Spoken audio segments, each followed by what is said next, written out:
হাঁড়ির ভেতরটা ভালো করে ধুয়ে নিলাম, নিয়ে উনানে বসিয়ে দিয়েছি। উনানও জ্বলছে, জল দিয়ে দিলাম হাঁড়িতে।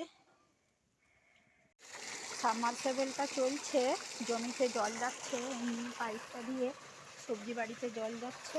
আমিও তাই ভাতটা বসিয়ে দিয়ে জলটা তুলে নিচ্ছি।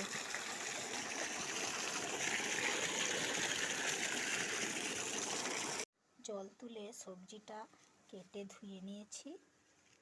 সকালে মাছ কেনার ভিডিওটা আমি দিয়েছিলাম, খুব সকালেই আজ মাছ কেনা হয়ে গেছে। মাছ বেছে ধুয়ে নুন হলুদ মাখিয়ে দিয়েছি।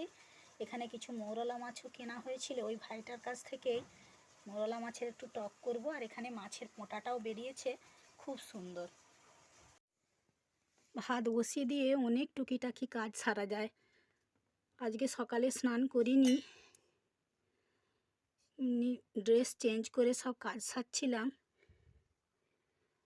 ভাতটা বসিয়ে দিয়ে স্নান করে নিলাম, নিয়ে পূজাটা সেরে নিচ্ছি। সবজিও কাটা হয়ে গেছে, জলও তোলা হয়ে গেছে। অনেক টুকিটাকি কাজ সারা যায় ভাত বসিয়ে দিয়ে।